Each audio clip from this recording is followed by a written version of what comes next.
Last night, Donald Trump held a rally in Minnesota, and there was a massive turnout. I believe it was Ilhan Omar's district. Well, apparently, dozens of Trump supporters got attacked. It's not surprising. Massive protests turned out. There was pepper spraying, police, several arrests, some journalists were pepper sprayed. And in the end, we see some videos. This video, for instance, which is on the screen right now, is, for those that are listening, there's a man wearing black and a man wearing blue, and the man in black is actually striking the man in blue. According to a reporter, I don't believe they have their name up, but the Daily Caller tweeted this. A man leaving tonight's Trump rally in Minnesota was spotted by a group of protesters who yelled, "There's a Nazi over there." They then attacked the man, slapping and pushing him until he ran away. This is not the only thing that happened. According to, I believe, who do we have reporting on the ground here? We had, I believe, Elijah Schaffer. That's right. Anti-Trump protesters in Minnesota stole about 40 hats off the heads of Trump supporters and then lit them on fire at the Trump rally. They then left the ashes as a vigil against fascism, leaving a F Trump sign on the top of the pile. This is tolerance. This is the left. So here's the thing. I want to make sure I go through this real quick again, where you can see the guy actually strike. So for those that are watching, you can see the man in black, and there he hits the man in the face, on the head or something. So, you know, getting attacked, a lot of people might make assumptions about what that means. Let me clarify the phrasing. My understanding is that we have at least one video of someone being physically attacked and and reports of around 40 or so hats being stolen. So yes, people are being attacked. This is not new. This is exactly what happened in 2015. It's going to get a lot worse. In 2015, I was at a rally in San Jose. I watched a random guy get punched in the mouth, face covered in blood. And he was interviewed. He said he wasn't even a Trump supporter. They just punched him anyway. They didn't know.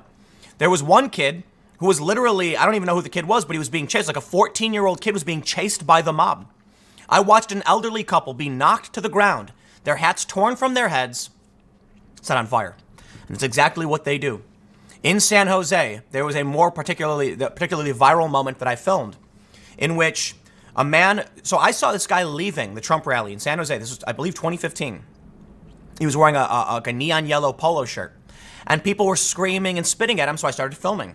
He turns the corner, and someone comes up behind him with a bag, presumably a bag of some heavy object, and smacked him in the back of the head, hitting his ear, and blood started to pour out.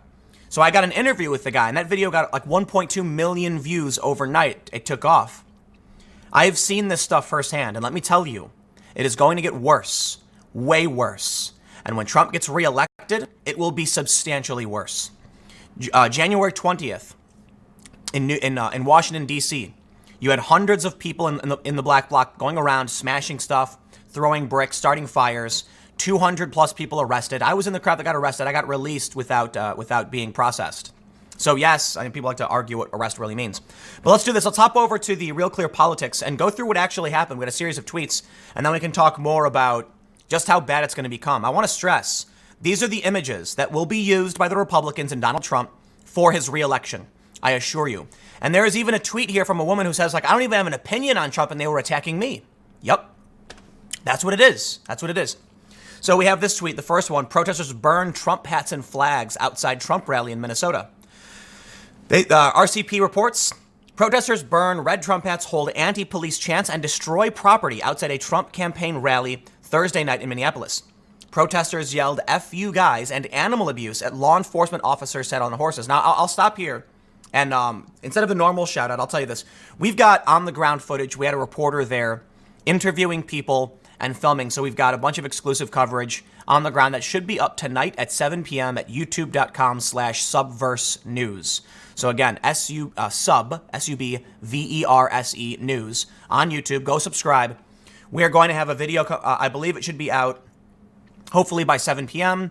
We'll see. We're aiming for it. We've got a ton of interviews. We got a lot of footage. We've got police pepper spraying stuff. We've got people fighting, I think. But yeah, we had a reporter on the ground. So make sure you check that out. 7 p.m. tonight.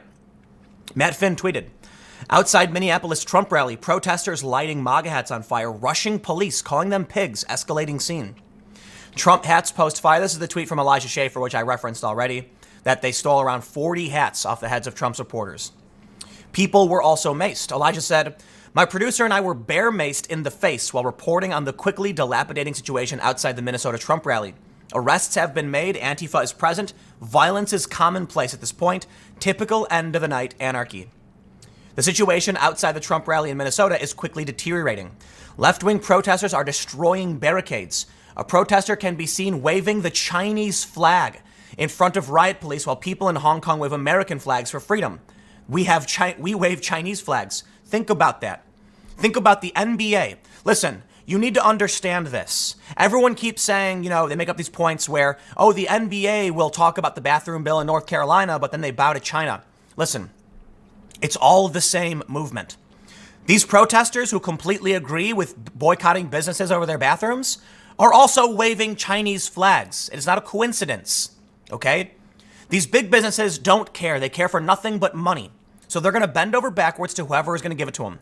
And they think this is the safe route. These people waving the Chinese flag, they're not going to criticize their ideology. They're going to support it because they want the money from China. You see how this is working? One person reported that Trump supporters are fleeing the event after it ended to avoid being attacked by protesters. So this is actually a different angle of the first video. Elijah Schaffer reports, Trump supporters are literally fleeing the event after it ended as protesters are waiting around attacking attendees as they leave the arena. It is not safe in Minneapolis any longer for Trump supporters. Please stay away from the vicinity and do not come out with branded gear. Let me just make a point, man. Isn't it strange that you don't see major coverage of this? Wait, is CNN gonna show this clip and say, these anti-Trump people are insane or anything? They don't. Sometimes, but rarely. And why is that? Why is it assumed you're a Trump supporter for saying these people are nuts? I don't care if you want to wear a MAGA hat and go see what the president has to say. I mind my own business. If you come out, I won't even acknowledge you. It's not a respect. I walk past people without saying hi all the time. It doesn't mean anything. But these people scream Nazi at this dude, and they chase him down, start hitting him, and he runs away. How is that acceptable in our society? It's not. These people want to burn it down and destroy it. And what's remarkable to me is that during Occupy Wall Street, the occupiers actually denounced a lot of this behavior. Not all of it. They would talk about the diversity of tactics, but many people were opposed to this. And I think that's why Trump gets elected. These people, back from Occupy, who are down there on the ground protesting the 1%, Trump is an anti-establishment character. Doesn't matter if he's a billionaire, he was going after the system. But more importantly, a lot of the former leftists were looking at this as insane. All of this violence and this bad behavior was hurting the cause and hurting everybody, and it's only getting worse. So when you lost that, you had those people on the left at Occupy who said, stop the violence. We don't support this. That kept these people in check. When they left, Bernie or Buzz said, I'm out, no one was left to stop these people. No one was left to tell them we're not going to support you. So they went nuts. Check this out. This Twitter user, Callie Finch, said, in this riot of anti-Trump, I was just trying to get through with my brother, and I've never been called a racist so many times, let alone ever.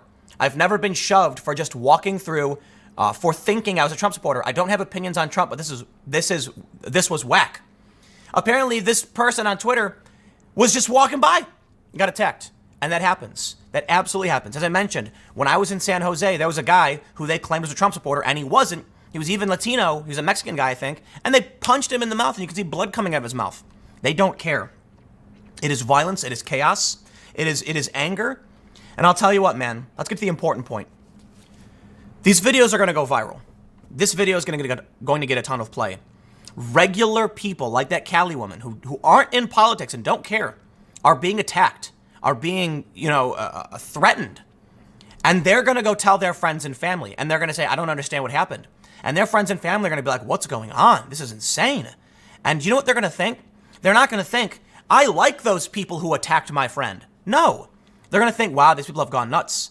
We need someone who's strong who can protect us. And who do you think they're going to vote for? In times of national emergency, security issues, violence, terror, and all that stuff, people tend to vote Republican because the Republican tends to be the strong national security type. Not always. Obama was one of the worst strong national security types in terms of, killing Americans and drone bombing people, but, whatever. The point is, these are the people that oppose Donald Trump. And they start fires, and they attack people, and they attack people who aren't even Trump supporters. And it's going to get worse. If you think this is bad, I assure you, it has only just begun. As Trump continues to ramp up his rallies, especially in big cities, don't be surprised when we see this escalate. Now, Trump is definitely going to be targeting a lot of rural areas. However, in 2016, Trump got to these people and he spoke to them about bringing jobs back. He's won them.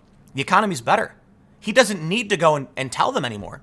For the most part, he's going to campaign. But I assure you, Trump needs to target big cities, bigger cities.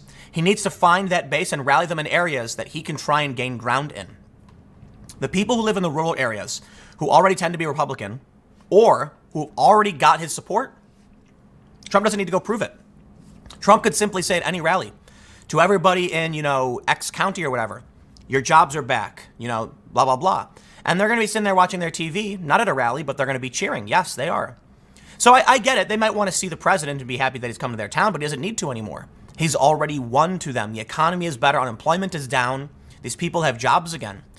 Trump is going to go and target the areas where these protesters are. But I'll tell you this, it could also be strategic. Look at these videos that are going viral. Look at the violence. These people going out and beating people.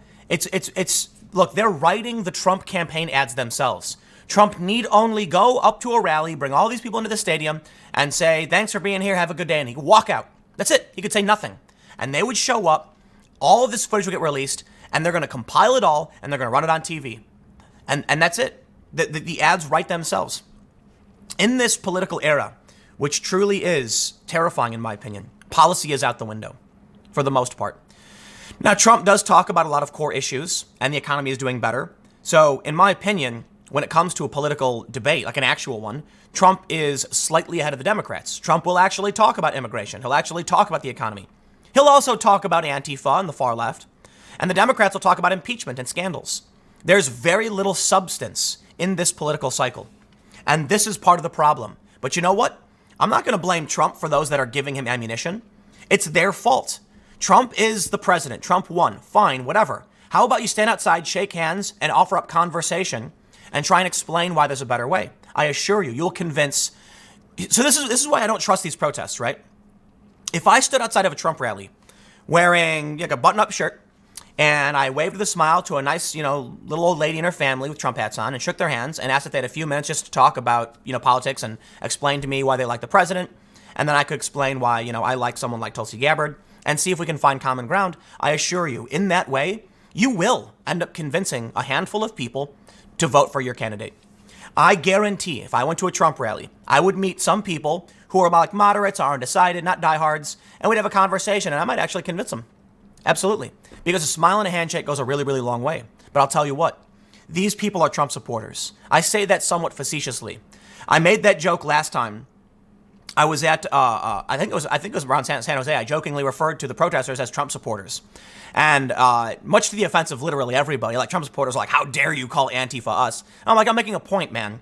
These people showing up in burning hats are doing the best possible thing they could do to make sure Trump gets reelected. That's the joke. Get it? They don't really like Trump. I understand that. The point is, if they showed up with a smile on their face and handed out muffins and candy bars and then said, just consider checking out, another candidate, people would smile and be like, I appreciate that. I appreciate you engaging me, civilly and cordially. And then what would happen is a couple of people would go in line and be like, I think I'll vote for, Yang or Tulsi. Instead, we get this. This is the most destructive thing. It's almost like, it's called black propaganda, right? I don't actually think it is. I think literally these people are insane because I know many of them and they go out and they attack people. But black propaganda is when it's like a false flag, right? If Republicans hired people to wear masks and go out and start the violence, that would be black propaganda, so they look bad. However, let's be absolutely clear, they don't need to do that. Antifa acts a fool all the time. And that's why I jokingly say they are Trump supporters. The idea being, if you want to get Trump reelected, do this. Steal hats, beat people, start fights, fight with cops, and burn things in the street. And you're going to find that there are going to be a lot of people in their homes scared saying these people need to stop. And they're going to vote for Trump because of it. So, you know what? Trump couldn't ask for a better circumstance. And that's why I think we'll probably see a lot more Trump rallies in bigger cities. Trump is going to target not the big cities necessarily. Like he probably will. He went to California. I don't know which city in California. I think he went to like the LA area. I'm not sure. Was it Bel Air? I don't know. Anyway, the point is, I think Trump, like Minnesota, Minneapolis, not the biggest cities in the country, but it's a big city. Trump's going to target these, these bigger cities, not the big three, though. That way you get more of this. I'd be willing to bet Trump goes there for several reasons. He needs to target these heavier blue areas. He needs to find an expanding base. He's already won he hasn't won he needs to go to the suburbs. But he's already won the more rural areas. This gives him an opportunity to now attack a new front. In 2016, he went to those rural areas and he said, trust me. And the people just barely did. They slightly did. No, seriously, his margins were razor thin in some areas. But he won. And now I believe it's fair to say he's proven himself to these areas by bolstering the economy. As far as anyone's concerned, you can make every argument in the book about how it's not really Trump making the economy better. It doesn't matter. What matters is the economy is good, and people are going to say, don't rock the boat. Whatever it is, keep it going. This is going to open up Trump to go to these areas. And so he has an opportunity now. He doesn't need to go to all these rural areas. He probably still will do some. But the new opportunity is that he can get viral clips and viral videos. And I assure you, in the early campaign of 2015, Trump was saying, what did he say? Something like, I'll pay your legal bills or whatever. I know it's contentious and people are going to argue what he really said. And I'm not trying to get into a political debate about, fake news. But there were fights.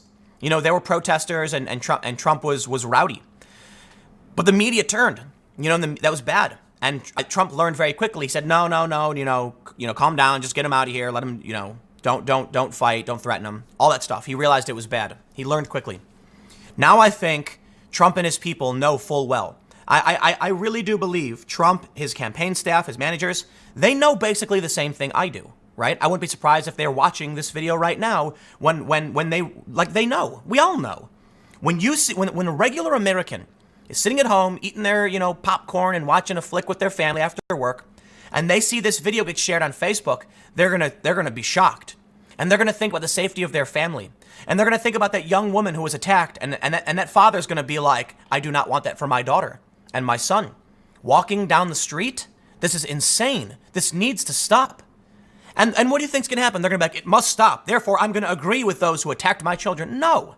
They're gonna say, we need to make sure Trump stays in and does something about this. I think it's fair to point out, some people might be like, this has only gotten worse because of Trump, and maybe we should give in because some people, illogical, cowardice, whatever. I think for the most part, you will find these protests are fodder and fuel for Donald Trump. And he knows it, and his campaign knows it, and they are going to use these videos, and they're going to use them for all they are worth. I'm going to leave it there. Stick around. Next segment's coming up at 1 p.m. on this channel, and I will see you all there.